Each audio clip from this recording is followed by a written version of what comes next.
নমস্কাৰ বন্ধুসকল, আপোনালোকৰ নতুন ৰিকমেণ্ড লৈছে। ৰিকমেণ্ডটো ৰিলিজ কৰিছে আপোনালোকৰ IBPS ফালৰ পৰা। ৰিকমেণ্ডটোৰ নেম হ'ল আপোনালোকৰ IBPS ক্লাৰ্ক ৰিকুৱাৰমেণ্ট হয় 2026ৰ কাৰণে হয়। পোষ্ট হ'ল আপোনাৰ কাষ্টমাৰ ছাৰ্ভিচ এছ'চিয়েটৰ কাৰণে হয়।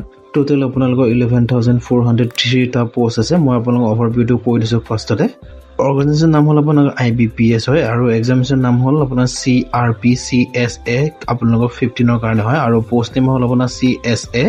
ভেকেঞ্চি ইয়াৰ 2027 আৰু 2028 হয়। পাৰ্টিচিপেটিং বেংক আপোনালোকৰ য'ত নেকি 11টা বেংক হয়। জব লোকেশ্যন আপোনালোকৰ অল ইণ্ডিয়া হ'ব। এপ্লিকেশ্যন মোড আপোনালোকৰ অনলাইন হ'ব আৰু ষ্টাৰ্টিং ডেট আপোনাৰ 1 তাৰিখৰ পৰা হৈছে, মানে 1 আগষ্টৰ পৰা। লাষ্ট ডেট আপোনাৰ 21 আগষ্ট তাৰিখলৈ হয় আৰু অফিচিয়েল ৱেবছাইটটো IBPS.in হয়।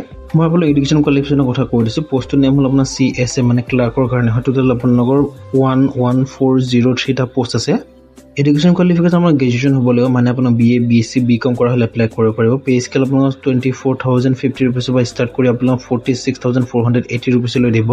আমাৰ অসমত ভেকেঞ্চি আছে আপোনাৰ 349টা হয়, মানে 349টা কাষ্টমাৰ ছাৰ্ভিচৰ কাৰণে আছে। পাৰ্টিচিপেট বেংক এটাৰ নাম হ'ল বেংক অফ বৰোদাত আপোনাৰ 36টা পোষ্ট আছে আৰু বেংক অফ ইণ্ডিয়াত আপোনাৰ 0টা পোষ্ট আছে আৰু বেংক অফ মহাৰাষ্ট্ৰত আপোনাৰ 2টা পোষ্ট আছে।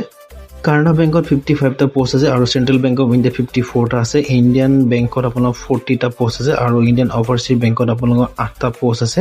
পাঞ্জাৱ নেশ্যনেল বেংকত আপোনাৰ 102টা পোষ্ট আছে। পাঞ্জাৱ এণ্ড সিন্ধ বেংকত 30টা পোষ্ট আছে। ইউকো বেংকত আপোনাৰ 22টা আছে আৰু আপোনালোকৰ ইউনিয়ন বেংক অফ ইণ্ডিয়াত NR, মানে এতিয়ালৈ আপুনি সিহঁতে ৰিপৰ্ট কৰা নাই। ইয়াত আপোনালোকৰ ষ্টেট ৱাইজ ভেকেঞ্চিখিনি দি আছে। বেলেগ ষ্টেটৰ বিলাকত যেনে পাঞ্জাৱ, ৰাজস্থান, ছিকিম, তামিলনাডু আপোনালোকে চেক কৰি ল'ব যদি আপোনালোকে সেইবিলাকৰ ষ্টেটত এপ্লাই কৰে। আপোনালোকৰ নেশ্যনেলিটি ইণ্ডিয়ান হ'ব লাগিব আৰু এজ লিমিট আপোনালোকৰ মেক্সিমাম 28 বছৰ হ'ব লাগিব আৰু মিনিমাম আপোনালোকৰ 20 বছৰ হ'লে এপ্লাই কৰিব পাৰিব। এডুকেশ্যন কোৱালিফিকেশ্যন গমে পালে যে আপোনাৰ BA BSc BCom হ'লে এপ্লাই কৰিব পাৰিব। লগতে আপোনাৰ কম্পিউটাৰ লিটাৰেচিৰ প্ৰয়োজন হ'ব, আপোনাৰ কম্পিউটাৰ চাৰ্টিফিকেট লাগিব আৰু আপোনালোকে যিখন ষ্টেটত এপ্লাই কৰিব সেই ষ্টেটখনৰ লেংগুৱেজটো জনা হ'ব লাগিব, মানে আপোনালোকে ৰিডিং, ৰাইটিং, স্পিকিং আৰু আণ্ডাৰষ্টেণ্ডিং 4টা সকলোৱে জনা হ'ব লাগিব। এপ্লিকেশ্যন ফিজৰ কথা কৈ দিছোঁ। আপোনালোক কেটেগৰী ৱাইজ হয়। আপোনালোক SC ST আৰু PWD আৰু আপোনালোকৰ ESM আৰু DESMৰ কাৰণে 175 ৰুপিছ হয়। অল আদাৰ কেণ্ডিডেটছৰ কাৰণে, মানে আপোনাৰ জেনেৰেল আৰু আনৰিজাৰ্ভ আৰু OBC কাৰণে আপোনাৰ 850 ৰুপিছ হ'ব। চিলেকশ্যন প্ৰচেছটো আপোনাৰ অনলাইন প্ৰিলিমছ এক্সামিনেশ্যন হ'ব, মেইনছ এক্সামিনেশ্যন, তাৰপিছত আপোনাৰ LPT হ'ব, মানে লোকেল লেংগুৱেজ প্ৰফিচিয়েঞ্চি টেষ্ট হ'ব, তাৰপিছত আপোনালোকৰ মেৰিট লিষ্ট ওলাব। মই আপোনালোক প্ৰিলিমছ এক্সামৰ চিলেবাছৰ কথা কৈ দিছোঁ। প্ৰথমটো ছাবজেক্ট হ'ল আপোনাৰ ইংলিছ লেংগুৱেজৰ কাৰণে, য'ত 30টা কুৱেশ্যন থাকিব, 30 মাৰ্কৰ হ'ব আৰু 20 মিনিট সময় দিব। দ্বিতীয়টো ছাবজেক্ট হ'ল আপোনাৰ নিউমেৰিকেল এবিলিটি, য'ত 35টা কুৱেশ্যন থাকিব, 35 মাৰ্কৰ হ'ব আৰু 20 মিনিট হ'ব। তৃতীয়টো ছাবজেক্ট হ'ল আপোনাৰ ৰিজনিং এবিলিটিৰ কাৰণে, 35টা কুৱেশ্যন থাকিব, 35 মাৰ্কৰ হ'ব আৰু 20 মিনিট হ'ব। টোটেল আপোনাৰ 60 মিনিট হ'ব 100টা কুৱেশ্যনৰ কাৰণে। এতিয়া মই আপোনাৰ মেইনছ এক্সামৰ চিলেবাছৰ কথা কৈছোঁ। প্ৰথমটো ছাবজেক্ট হ'ল আপোনাৰ জেনেৰেল নাইবা ফাইনেন্সিয়েল এৱাৰনেছৰ, য'ত 40টা কুৱেশ্যন হ'ব, মেক্সিমাম আপোনাৰ 50 মাৰ্কৰ হ'ব আৰু 20 মিনিট সময় দিব।